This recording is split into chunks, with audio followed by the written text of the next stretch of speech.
La señora oyó que el esclavo era demasiado grande.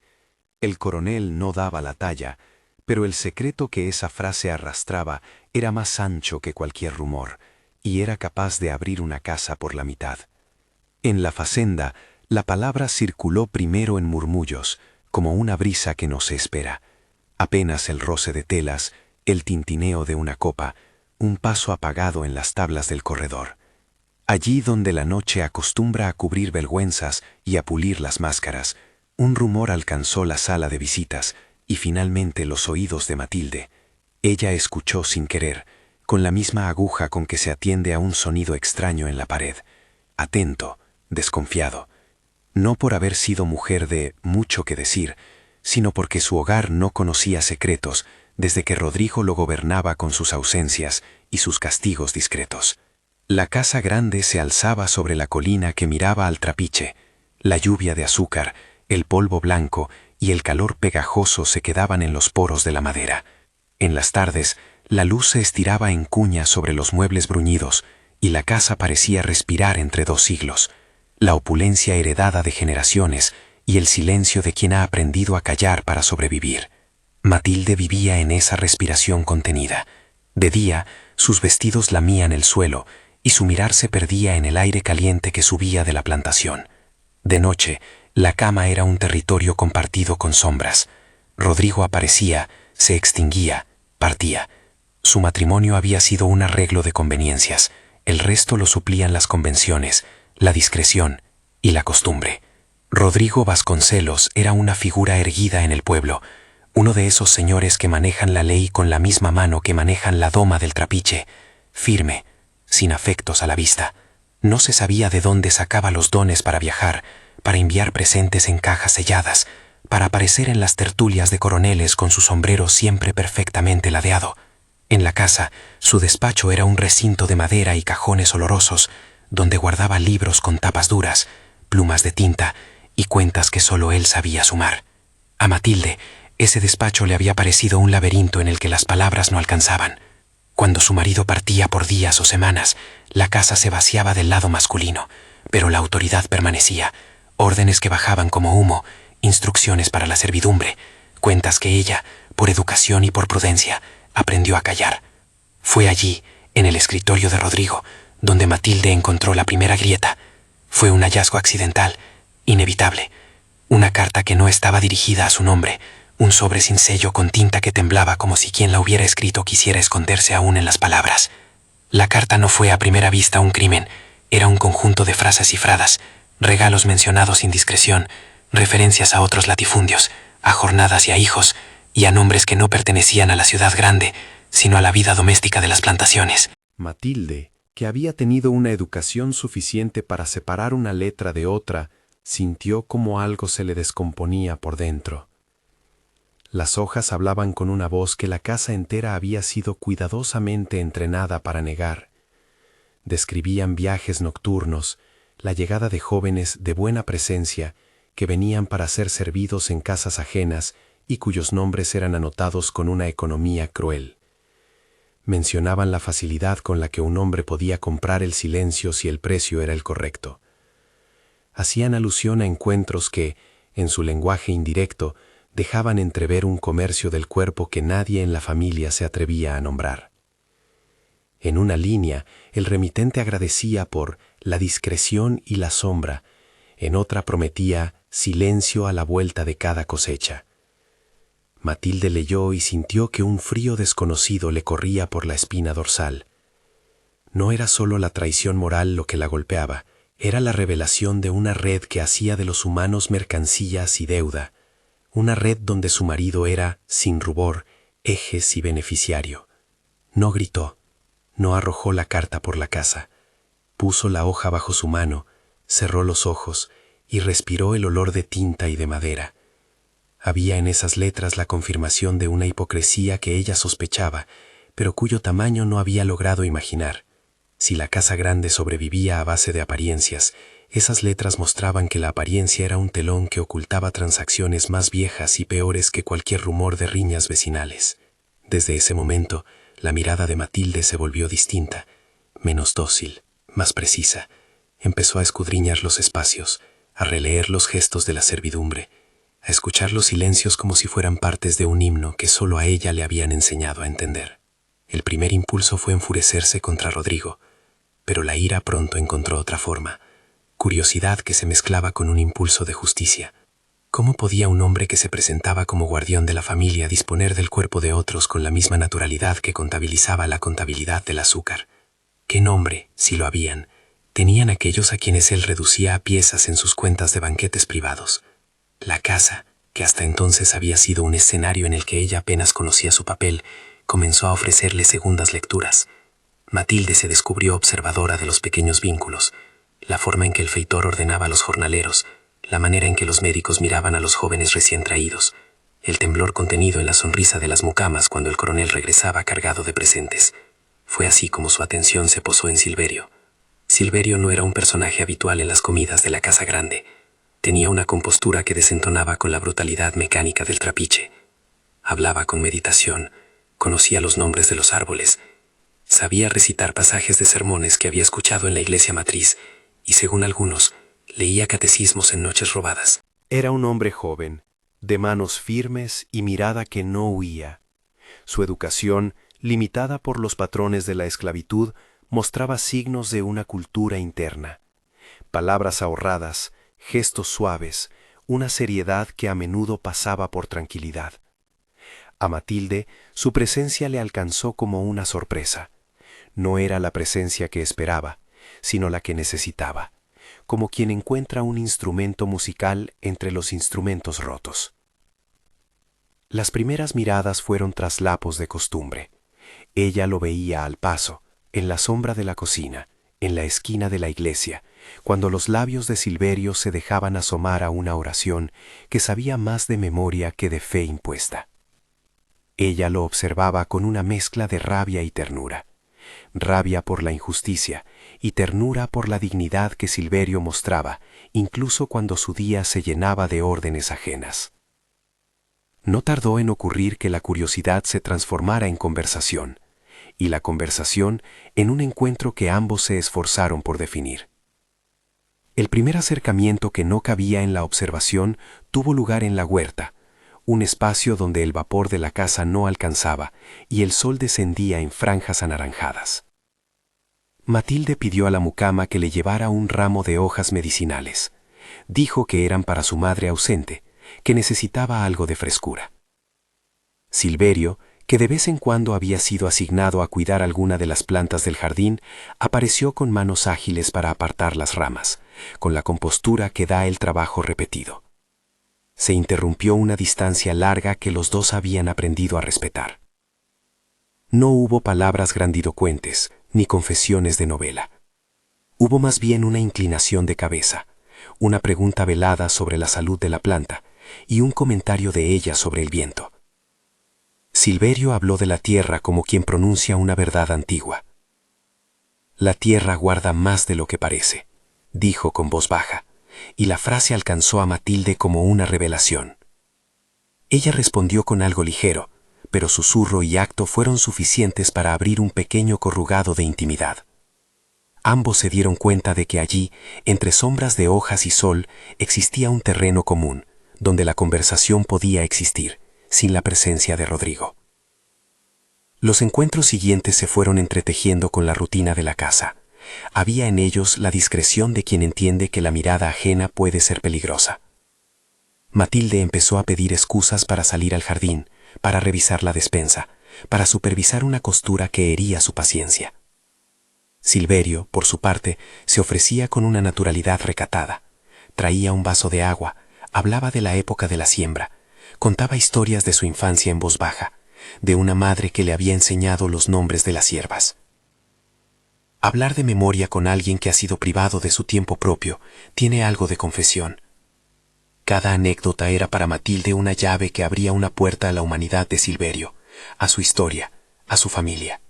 Ella no buscó el abandono de su matrimonio como un acto de venganza inmediata. Todo lo contrario, la relación nació al principio entre la ira y la curiosidad. Después se transformó en algo más complejo y ambivalente. Matilde sentía la atracción como una catarsis contra la indignidad de descubrir a Rodrigo convertidor de personas en objetos. En Silverio reconocía una figura que no solo complacía una venganza íntima, sino que le ofrecía la posibilidad de contacto con una voz que la miraba sin el filtro del privilegio. Entre ambos se formó una compañía que no era solo física. Cada encuentro implicaba un entendimiento sobre lo que la casa negaba. Silverio no era una posesión para ella, era un hombre con pasado y temores, con un hombre que se hacía valer en su propia memoria. Eso no implicaba que la relación fuera libre de contradicciones. Silverio caminaba cada día sobre un borde. El afecto que podía ofrecer a Matilde chocaba con su condición de esclavizado, con la posibilidad de castigo, con el precio que podía pagarse si alguien, en la casa o fuera de ella, ponía atención. Matilde lo comprendía. No había en su mirada la ceguera de quien idealiza. Veía la vulnerabilidad donde ella misma había sido vulnerable. Veía el peligro donde la necesidad hacía insensata cualquier lógica. Aún así, no pudo reprimir el consuelo que aquella compañía le daba. Las palabras que cruzaron entre ellos eran en su mayoría de economía emocional. Sin embargo, en ocasiones surgían confesiones que dejaban ver el hueso del asunto. Silverio le habló de su infancia en una facenda vecina, de una madre vendida cuando él era pequeño, de noches en que se dormía con el frío de la separación aún pegado al cuerpo. Le habló de libros de días que había visto en manos de un capataz y de cómo aprendió a juntar letras en secreto. Una vez incluso recitó un fragmento de un sermón que le había llegado a través de un predicador viajero. Palabras sobre la igualdad del alma frente a Dios, que en aquellos oídos parecían hierba de consuelo. Matilde escuchó, y cada vez su pecho se apretaba con una mezcla de culpa y de querer. Quería consolar, reparar, y sentía que ninguna acción suya alcanzaría ese rescate. En el centro de esa intimidad se alojó la paradoja de la casa. Un hombre que poseía la ley, Rodrigo, comerciaba voluntades. Una mujer casada con ese hombre hallaba en la voz de uno de los suyos la ternura que su marido le ahorraba. La moral de la comunidad se agrietaba en esas pequeñas fisuras, y la casa, que tan bien había aprendido a no hablar, iba dando indicios de su descomposición. La servidumbre no tardó en percibir el cambio. Los ojos de Josefa, mucama veterana, eran como un barómetro de lo que la casa no decía. Ella llevaba años en la casa, conocía la cadencia de la risa en cada habitación, la distancia que debía guardar cada criado al pasar por la sala, los pasos que acompañaban a Rodrigo en sus regresos. Josefa no era amiga de chismes ligeros. Guardaba la discreción como se guarda un comestible valioso. Pero estaba hecha de instinto social. Sabía qué era permisible dentro de las jerarquías y qué no. Cuando empezó a notar la prolongación de ciertas ausencias, los cambios de Mariana, otra mucama, y el hecho de que Matilde pasaba más tiempo en el jardín, suscitaron en ella una inquietud que no supo dejar de lado. No fue un acto de maldad lo que la acercó a la verdad, sino la necesidad de ordenar las piezas del día a día. Josefa observó una tarde desde la sombra de la cocina a Matilde y a Silverio, hablando con una cercanía que excedía el saludo. La escena no tenía el dramatismo de una novela, pero su precisión fue un disparo en la cabeza de Josefa. Algo inmenso y delicado se urdía en los márgenes de la casa. Ella recordó entonces las cartas, las cosas que había oído en las reuniones de lavandería, las insinuaciones que cruzaban como migas de pan en la mesa de la servidumbre. Comprendió que aquello, si era cierto, podía dinamitar no solo la reputación de la familia, sino la seguridad de los suyos. Un secreto que incluía al señor de la casa no era solo un rumor, era un peligro público. La reacción de Josefa fue compleja. No actuó de inmediato con la violencia que los libros glorifican. Se acercó a la joven que la ayudaba, susurró, pidió discreción, y al hacerlo encendió la espiral. Entre la servidumbre, los secretos se convierten en moneda. Alguien guarda información a cambio de lealtades, protección o simple supervivencia. Pero además había la cuestión de la familia, las voces de los coroneles amigos, los mandatos tácitos de la comunidad de plantadores, el modo en que se preservaba la narrativa de honor. Ninguno de esos asuntos era innecesario. Josefa tomó una decisión práctica, convenir con otra mucama que era necesario vigilar, y en su cabeza creció una determinación que tenía tanto de miedo como de responsabilidad. Mientras eso ocurría, Rodrigo estaba lejos, o eso creía Matilde, en asuntos de negocios. El hogar parecía sostenerse en la rutina, pero bajo la calma la tensión se espesaba. Las visitas de coroneles aliados se volvieron más frecuentes. Las conversaciones en los corrales, al caer la tarde, se tornaron tersas, como telas que apenas disimulan el calor.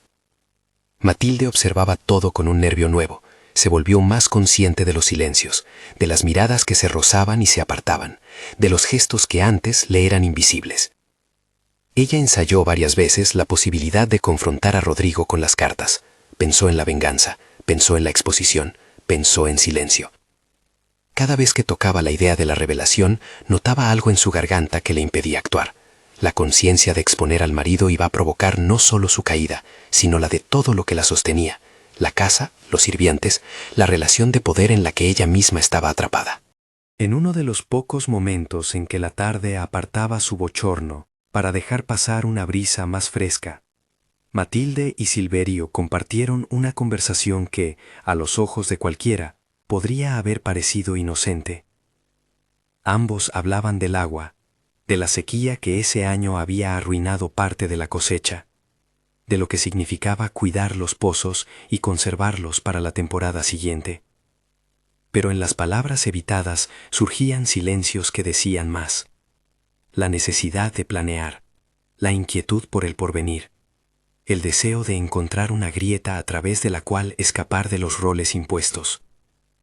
Silverio habló, por vez primera, de lo que había oído en los corrales: jóvenes llevados al interior de casas de coroneles allegados, donde se arreglaban para ser presentables ante señores de otro lugar. No lo contó con desprecio, sino con una mezcla de resignación y rabia contenida. Matilde, escuchando, sintió que su corazón se tensaba en solidaridad, no porque las historias fueran nuevas, sino porque tomar conciencia de ellas significaba ya una alteración de su mundo. Ella, de golpe, no podía mirar a la servidumbre con la misma indiferencia del pasado. La empatía empezó a corroer la protección que la posición social le proporcionaba. Al mismo tiempo, la complicidad íntima con Silverio le recordaba lo irreparable que sería cualquier intento de arreglar la injusticia desde el lugar que ocupaba. Cada idea de justicia encontraba en la práctica un obstáculo. Lo que podía hacer una mujer casada en una sociedad que premiaba la invisibilidad femenina, cuando los secretos salpicaban a su marido. Aparecieron entonces las primeras medidas cautelosas: encuentros a la hora en que la cocina olía a pan y la siesta convencía a la servidumbre, cartas que se escondían en pliegues de paños, promesas hechas en voz baja de que nada sería pedido más de lo que la discreción permitiera. Ambos sabían que lo que tejían era frágil. Incluso el silencio tenía un peso punzante. Callar, en aquellos días, era también una decisión moral con consecuencias. La casa, entre tanto, no dejaba de ser un organismo vivo. Las conversaciones de la tarde, la llegada del correo, los pasos del feitor que pasaba cuentas a Rodrigo en ausencia. Entre los amigos del coronel, Baltasar Noroña y Verísimo Guzmán eran nombres que resonaban con autoridad. Venían de jornadas, de tertulias, donde la masculinidad se fagocitaba a sí misma en relatos de posesión y control. Ellos eran parte de la red que preservaba la jerarquía social, la que, en su silencio, justificaba el consumo humano como cosa menor frente al imperativo de prosperidad. Matilde los conocía en el perfil, hombres que reían de cortesía y que enterraban crueldades detrás de buenos modales.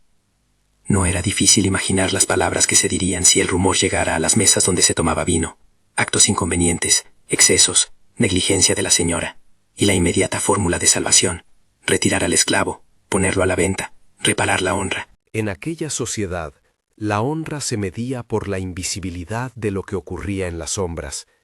El escándalo que rompía la pantalla se pagaba con la expulsión de quien fuera necesario. Matilde, que conocía las leyes no escritas de la preservación familiar, lo tenía presente con la desesperación de quien ve la estructura de su vida tambalear. Una tarde, sin embargo, la precaución se enfrentó con la torpeza humana. Josefa, que no podía permanecer impasible ante lo que interpretó como una amenaza a la casa, decidió hablar. No se dirigió a Rodrigo de inmediato. Hablar con un hombre de esa esfera era exponerse a reticencias y desdén. En su lugar fue al feitor, Sebastião, hombre de confianza en la administración cotidiana, que respondía por la disciplina y por la ejecución práctica de las órdenes. La imagen de Josefa acercándose al galpón donde trabajaba el feitor, con la voz quebrada por la edad y la urgencia, fue una grieta que el destino supo aprovechar. Sebastião oyó con la mitad de la atención que dispensaba a la vida cotidiana, siempre ocupado, siempre midiendo cada noticia con la razón de quien no se deja llevar por impulsos. Pero los susurros de Josefa no dejaron de tener peso. Ella trazó el cuadro, describió las miradas, el tiempo prolongado en el jardín, la confidencia que había visto. En la boca de Josefa, lo ocurrido dejaba de ser un secreto doméstico y pasaba a la categoría de riesgo para la administración del poder. Sebastião, que había visto derrumbarse muchas casas por menos, sintió que aquello podía traer consecuencias serias. Decidió entonces obrar con la rapidez prudente de quien entiende que en la maquinaria de la facenda la prevención es la mejor de las medidas. No era aún la confrontación con Rodrigo, pero sí la posibilidad de abrir una investigación discreta, vigilar, reportar, observar. Lo que Sebastião no sabía era la intensidad del tejido que se tejía en los bordes de su vigilancia. No sabía tampoco que la vida de Matilde y la de Silverio buscaban una fisura por donde escaparse, y que la frágil esperanza que ellos habían construido podría ser cortada por la mano que, sin intención de dañar, solo hubiera querido conservar el orden.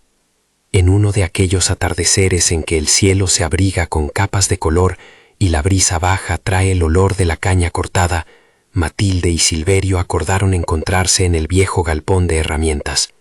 El encuentro, que ya empezaba a ser una medida de prudencia, no tenía más intención que hacerse presentes juntos, mirarse a los ojos sin intermediarios, tocar una mano como comprobación de que el otro existía. Caminando por el pasillo que conducía al galpón, Matilde sintió un peso nuevo. No era la culpa que calcina, sino la urgencia de saberse viva. No llegó a tocar la puerta del galpón cuando oyó un golpe seco detrás de sí. Fue un ruido sencillo, botas contra barro, la voz de alguien que se acercaba sin disimulo. Matilde giró y vio la sombra de Josefa en la esquina, su figura erguida y un gesto de decisión que no admitía retrocesos. En el instante en que la presencia de Josefa se clavó en el aire, Matilde supo que algo había cambiado de forma irreversible. Silverio, que ya había estado esperando, se volvió y advirtió la llegada de la mucama. Los tres miraron en una secuencia que no necesitó palabras para entender su gravedad. Josefa, sin dramatismos, pronunció una sola frase que parecía contener la voluntad de todo el pueblo. «He visto cosas que el Señor necesita saber». Matilde notó en la voz de la mujer no soltura de chismosa, sino la firmeza de quien cree actuar por el bien mayor. Silverio, con esa serenidad que le era natural, quedó en silencio. Su rostro no se alteró, pero sus manos, por un instante, tensaron la tela del pantalón. Matilde quiso explicar, quiso decir que era una amistad, que había consuelo, que había humanidad, pero la posibilidad de ser escuchada iba más allá de las palabras. No era la confidencia lo que Gemía esperaba, era la decisión de informar a quien podía restablecer el orden. Mientras el sol terminaba de caer y la sombra de la casa se alargaba, los tres se encontraron en esa escena como en un rincón donde la historia coloca a los personajes para que el destino decida. El silencio que siguió a la declaración de Josefa fue espeso, y a Matilde le pasó por delante la visión de Rodrigo llegando, de la casa entera clamando por reparación, de Silverio desapareciendo como si lo arrancaran de las raíces. Sabía que la maquinaria del poder no fallaba. La reputación se preserva con sacrificios y con la venta de los cuerpos que se consideran sin derechos. No hubo tiempo aún para la confrontación. Sebastião, advirtiendo que algo se movía, se acercó por detrás con la naturalidad de quien no quiere admitir sorpresa. Miró la escena con la misma eficacia con que revisaba cuentas y sin un gesto que delatara su juicio. En su cabeza ya se dibujaba la secuencia de pasos a dar: confirmar, informar al patrón, decidir la manera de restituir la honra. Era un hombre que entendía que las estructuras sociales no son mero capricho, sino red que sostiene una economía y un orden. Para él, lo que estaba en juego no era la verdad íntima, sino la estabilidad institucional. Matilde sintió, entonces, con una claridad que la dejó fría, que su mundo se estrechaba hasta convertirse en un pasillo cuyo fin era la venta y la expulsión. Sintió que la voz que la había acompañado hasta entonces, la voz que le hablaba de justicia, de amor, de reparación, se iba difuminando ante la enorme maquinaria que respondía con medidas precisas: acusación, expiación, olvido. El golpe final no había llegado todavía, pero la tensión con que la casa contenía la respiración parecía anunciarlo de manera inexorable. La escena en el galpón estaba a punto de convertirse en una pieza que el destino montaría sobre la mesa de quien todo lo decidía. Matilde, con el corazón apretado, apenas pudo sostener la mirada de Silverio. Fue un intercambio breve y venido de un futuro que ambos habían incierto. Él le ofreció, sin palabras, la promesa muda de esperar, y ella le respondió con la inclinación de la cabeza, no como consentimiento, sino como reconocimiento de que, por ahora, nada quedaría intacto. En la oscuridad que entraba por entre las tablas del galpón, los sonidos de la casa parecían tomar la forma de advertencias, pasos lejanos, una risa que ahora parecía demasiado forzada en la sala de visitas, el chirrido de una ventana que alguien cerraba con cuidado. La noche, que hasta entonces había sido cómplice, se tornó complicada. Y en el fondo, como un tambor que no cesa, latía la certeza de que un secreto, cuando circula en una casa de poder, rara vez muere en la discreción. Es la casa la que se descompone para preservarlo. La escena quedó suspendida, con la promesa de consecuencias que ninguno todavía se atrevía a nombrar. La oscuridad terminó por cubrir el galpón, pero la luz del día siguiente traería decisiones que nadie podía postergar. Matilde regresó a la casa con pasos que parecían medir cada tabla del suelo. Su pecho, pesado, buscaba una calma que no llegaba. Silverio volvió a sus labores con la compostura de quien sabe que cada gesto puede ser observado. Josefa se marchó con la determinación en la mirada de quien, habiendo decidido actuar, no contempla el retroceso. Sebastião ya había planificado su próximo movimiento en la cabeza. Y en la casa grande, bajo el techo que había sido por tantos años guardián de apariencias, la primera grieta abierta por la carta comenzaba a rendirse en varias direcciones. La curiosidad que había nacido en Matilde, la vigilancia que empezaba a ejercerse desde abajo, la lógica de preservación que se disponía a restaurar la forma del poder. La noche cerró como una tapa pesada sobre esas piezas, pero el leve crujir que a veces se escucha cuando un objeto se asienta delataba que nada volvería a ser exactamente lo que antes había sido. La historia, que hasta entonces había sido silenciosa, había encontrado por fin un punto donde sangrar. La casa no estaba preparada para la intención con que regresó Rodrigo. La madrugada lo encontró en el sendero antes de que el gallo anunciara la luz. Venía sin avisos, con la ropa arrugada de viaje y la algidez en la mirada que no admitía preguntas. Cuando sus botas crujieron la gravilla del patio, la servidumbre lo supo por la precisión de un paso que no perdona. En la casa grande cada llegada era un reajuste, mesas que se enderezaban, voces que recogían su timbre y manos que procuraban no mirarlo a los ojos. Aquella mañana, sin embargo, había algo en el viento, un rumor, un peso, que convirtió los gestos habituales en reacciones calculadas. Matilde oyó el timbre antes de verlo. Su corazón hizo un doble salto, no por temor indefinido, sino por la certeza de que las sombras que había visto en letras podrían tomar forma con la presencia del hombre que las había escrito. Lo vio aparecer en el umbral del despacho, con la compostura exacta de quien cree en la ley de su propia voz. Habló primero con el mayordomo, y con una sorpresa contenida en el registro: «Traedme a Josefa». La manera en que pronunció el nombre dejó lugar a pocas interpretaciones. Sabía que aquel nombre llevaba la cadencia que ella misma había escuchado en el galpón. Los pasos de Rodrigo fueron trenes que separaban silencios. En su rostro no había urgencia ni exaltación, sino la calma afilada de quien teme al escándalo más que a la culpa. Ordenó que todos se reunieran en el terreiro, como quien organiza un tribunal doméstico. Aquella llamada fue la llamada de la casa a su propia ley: congregar cuerpos para que la opinión fluya, para que la sanción encuentre testigos. En el camino, los criados se cruzaban con miradas bajas. Algunos fingían no entender, otros respiraban con el trabajo forzoso de quien intenta no desmoronarse. Josefa se presentó con la frente erguida, aunque sus manos traicionaban el temblor. Al verla, Rodrigo mantuvo la distancia de un señor que no toca a quien le sirve más que con palabras. Sebastián se situó junto a él como apoyo administrativo. Atrás, Baltasar y Verísimo, que en otras noches eran carcajadas y vinos, esta vez eran rostros que deseaban mantener su jurisdicción intacta. La multitud que se formó no fue numerosa, bastaron los presentes de la casa grande y alguno que otro vecino que se dejó llevar por la curiosidad. Pero el mundo era aquel pequeño anfiteatro donde se dirimían reputaciones. Rodrigo habló con voz medida. No invocó en primera instancia la carta que Matilde había visto. Bastó con su acusación velada. El rumor, dijo, había corrido y había llegado a sus oídos. No citó nombres porque los hombres de su posición, cuando quieren herir, prefieren señalar con la sombra antes que con la daga. Josefa, por su parte, repitió lo que había visto en palabras sencillas y sin la intención de dramatizar. Describió la cercanía en el galpón, la prolongación de las salidas de la señora, la imagen de Silverio junto a ella. Su relato no buscaba castigo por sí mismo, sino restauración de un orden que en su mente equivalía a la seguridad de la casa. Silverio fue llamado a presentarse ante la plaza improvisada. Cuando apareció, su cuerpo fue la concordancia entre la dignidad y la fatiga, ni humillado ni desafiante, sino recogido en la responsabilidad de quien debe responder por lo que no se le ha preguntado.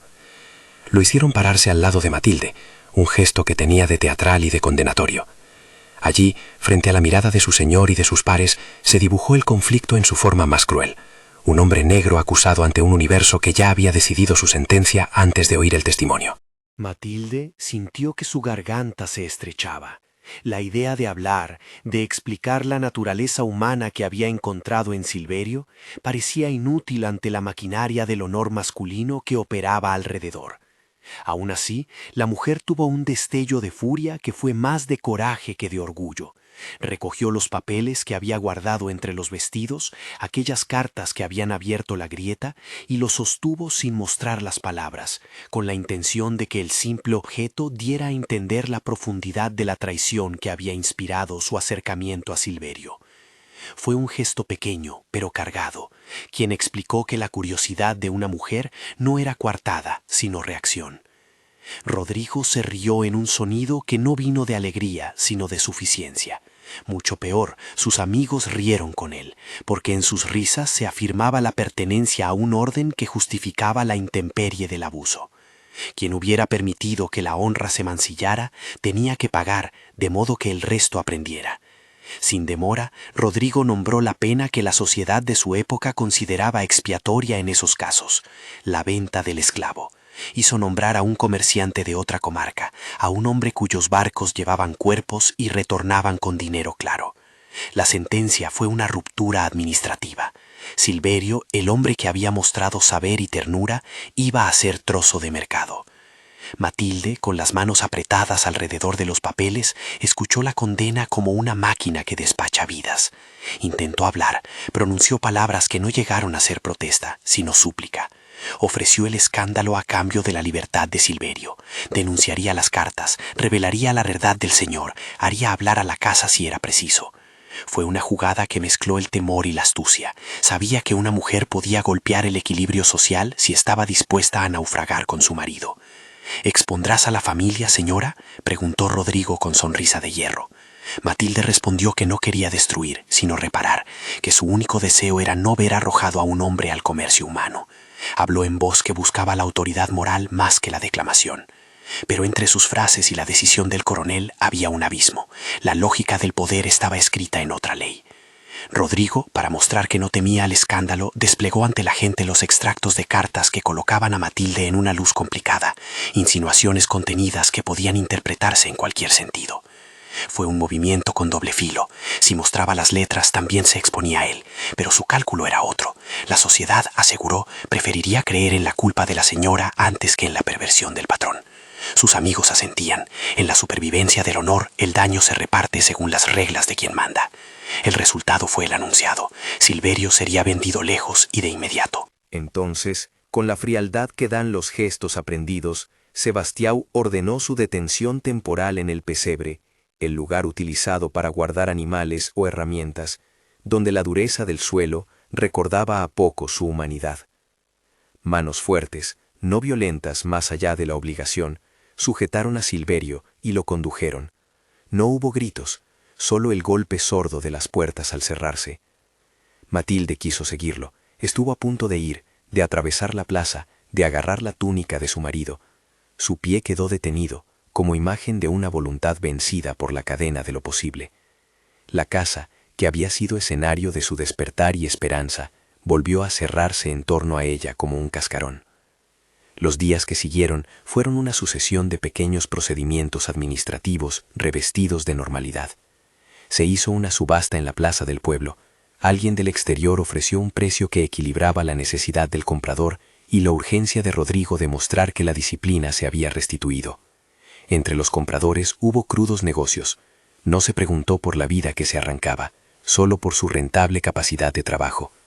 Silverio fue tratado como un bien que debía llevarse lejos, a otro trapiche, a otra facenda, quizá al interior, donde la distancia borraría nombres y recuerdos. En la mañana de su salida, lo vieron partir atado a un carretero. Su mirada se desplazó, como interminable, por los rostros que quedaban. La última imagen que Matilde guardó fue la de sus manos, que en el umbral del carro dejaron caer una rama de planta que Silverio le había dado, como quien entrega un signo que resista el olvido. El viaje de Silverio fue largo en distancia y breve en memoria compartida. En los caminos, rodeado de otros que habían sido comprados o vendidos, sostuvo la conversación en murmullos, historias de familias separadas, direcciones perdidas, nombres reinventados. Contó en voz baja a quienes se le acercaban fragmentos de historias que lo anclaban, el recuerdo de un sermón, de una noche de lluvia con su madre, el nombre de un pueblo donde había jugado de niño. No eran historias para el consuelo del comprador, eran anclas para su propia identidad, pequeñas resistencias que se emplean para sobrevivir a la condición de objeto. En la noche de la primera parada, bajo un cielo que parecía indiferente, Silverio hizo una promesa. Si la libertad le era negada, conservaría al menos su nombre. Mientras tanto, en la casa, el castigo de Matilde fue más invisible que físico. Rodrigo no la expulsó con gritos ni la maltrató con el contacto. Su manera de castigar fue institucional. La recluyó a una rutina pública que equivalía a un confinamiento social. La obligó a permanecer en las habitaciones que daban al frente, la mostró a las visitas como una figura que debía inspirar lástima y control, y redujo su mundo al de una mujer decorativa que había aprendido la lección. Sus salidas se regulaban, sus amistades se desvanecieron, la lengua de los vecinos no le era amable. Ser repudiada por quien no ejerce la violencia con la mano, sino con las normas, fue más pesado que cualquier castigo físico posible. En la intimidad de su encierro, Matilde enfermó de una manera que no se diagnosticaba con fiebres. La tristeza se ancló en su cuerpo como una densa niebla. Sus días se volvieron más cortos. Sus manos, antes activas en la conversación y en la costura, buscaron hábitos que ya no producían consuelo.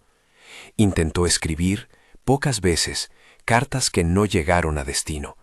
Hizo preguntas a Rodrigo que él desvió con evasivas y recuerdos de negocios.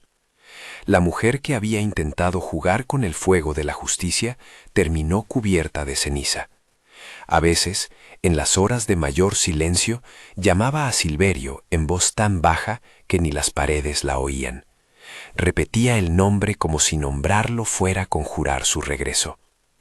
La comunidad, por su parte, continuó con su vida con la normalidad brutal de quien sabe que no necesita reparar para subsistir.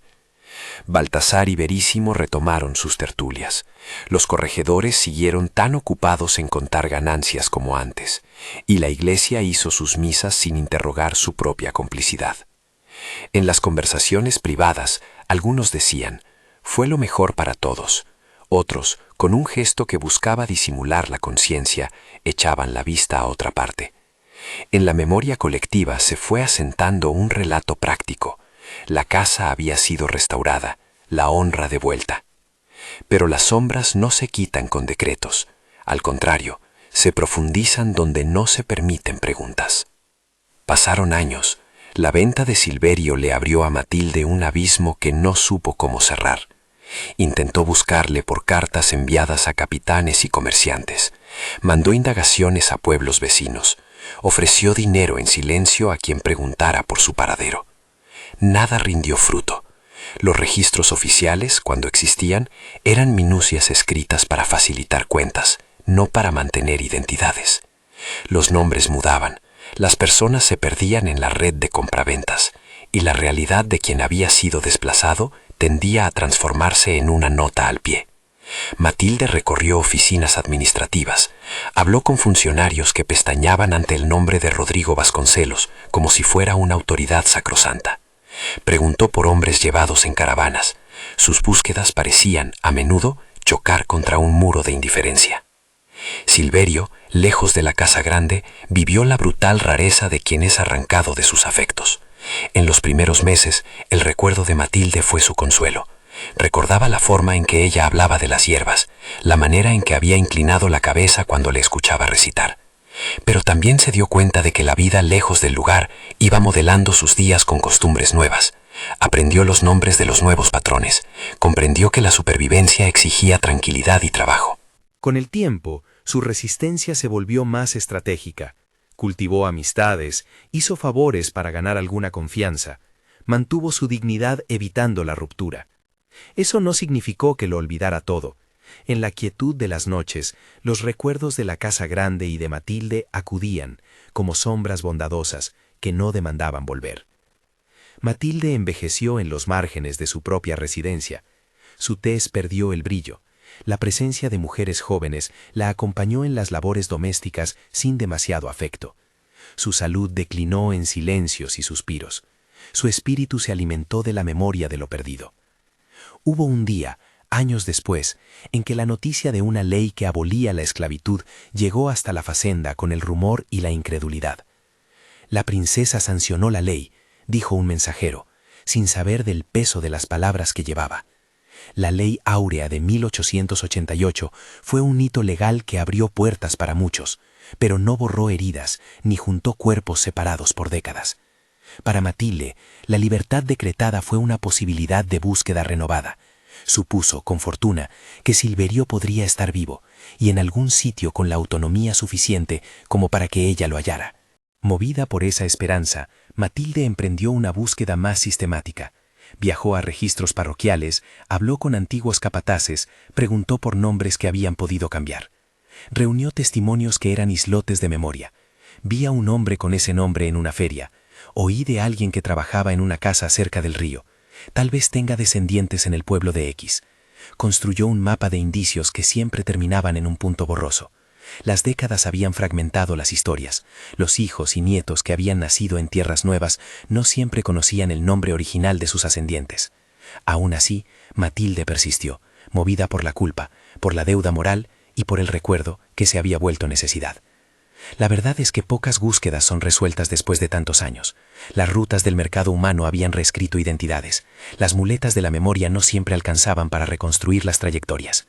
Matilde encontró personas que la miraban con compasión, encontró registros incompletos y recortes de historias que prometían revelaciones que nunca se concretaron. En una carta que logró escribir con la letra temblorosa de la ancianidad, dejó constancia de su arrepentimiento y del deseo de reparación que, a su muerte, debería ser semilla para otros. Nadie puede decir que su búsqueda fue en vano. La verdad es que su intención activó conversaciones en la servidumbre y movió corazones que, quizá por primera vez, cuestionaron las premisas del viejo orden. Silverio, por su parte, no volvió a la facenda. Vivió y murió en tierras que lo reclamaron como trabajador, como padre, como persona con nombre. Tuvo hijos, transmitió historias, enseñó a los suyos los nombres de las hierbas y de la oración. Su memoria no desapareció. Se transformó en relatos que se contaron al calor de fogatas, en advertencias y en pequeñas glorias de resistencia. Sus descendientes aprendieron que la dignidad es una herencia que no se compra ni se vende, y que el recuerdo de quienes fueron arrancados puede sostener identidades. La ausencia de la restitución no borró la humanidad que Silverio había llevado consigo, por el contrario, la expandió como quien siembra en tierras nuevas. La casa grande con los años fue perdiendo su brillo. Al morir Rodrigo, y con la decadencia de la grandeza azucarera, las deudas se volvieron piedras, y los hijos no tuvieron el mismo empeño en conservar los salones. Las tablas empezaron a crujir con más frecuencia. Las terrazas que una vez acogieron tertulias quedaron a la intemperie. Matilde murió sin que la reencuentren, pero con la conciencia de haber intentado reparar, aunque tal vez de manera insuficiente. Su muerte fue recibida con funeral sencillo. La gente de la casa y algunos vecinos asistieron. Hubo plegarias, pero sobre todo hubo el silencio que acompaña a los asuntos que no se resolvieron. Con el tiempo, la fazenda quedó en ruinas. Las lluvias abrieron fisuras en los muros, las tejas se desplomaron y la madera se ablandó. El trapiche silbó por última vez, y las cañas fueron invadiendo el terreno como si la tierra reclamara su antiguo uso. Sin embargo, en esas ruinas nació una memoria que no cabía en documentos.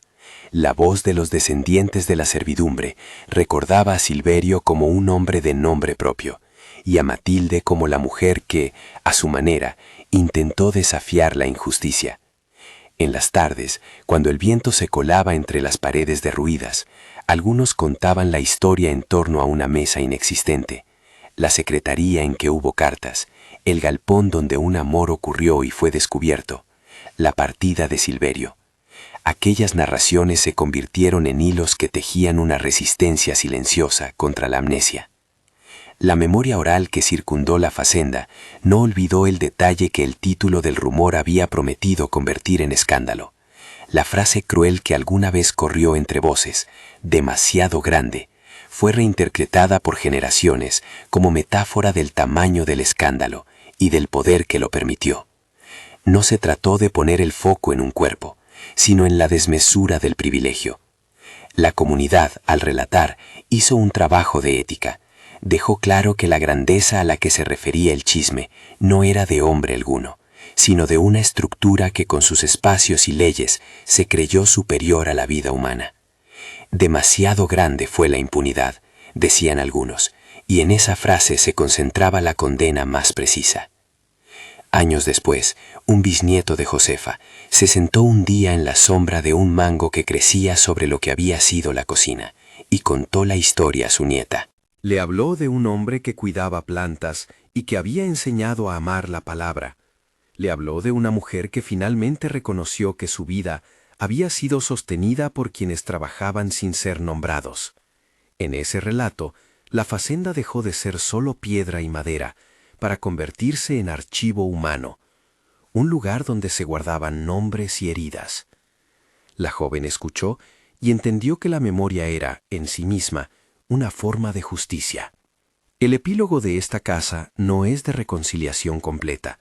La injusticia dejó marcas que no se borran con leyes, pero el registro íntimo que dejaron Matilde y Silverio produjo resonancias que sobrevivieron a las cartillas oficiales. Sus encuentros, su separación y la búsqueda que siguió fueron transformados en advertencia y en resistencia, un testimonio que los descendientes repitieron para que la lección quedara clara. No es suficiente con abolir por ley, decía alguien en la plaza, si no transformamos la memoria en reparación diaria. Esa frase, simple y punzante, encontró su eco en quienes guardaban relatos de dolor y actos de cariño. En la última imagen que la memoria colectiva quiso dejar, la casa aparece como una nave vacía, una mesa carcomida por el tiempo, una silla colgada de un trozo de sombra, un espejo roto que recoge la luz a pedazos. Entre las cañas, el viento canta como quien no olvida, y en ese canto siguen resonando las voces de quienes trabajaron, amaron y perdieron. La historia que empezó con un rumor de medidas inútiles, con la frase sensacional que atrajo las miradas, termina por descubrir su verdad. La grandeza que importa es la del recuerdo. La grandeza que condena es la del poder sin nombre. Si esta historia te hizo preguntarte sobre el peso de los secretos y las consecuencias de la impunidad, compártela y coméntala. ¿Qué memoria debemos cuidar para que hechos como estos no se repitan? Que la palabra circule sirve para mantener viva la lección de quienes no tuvieron voz. Comparte este relato y ayuda a mantener la memoria de aquellos que fueron tratados como propiedad, porque recordar es también una forma de justicia.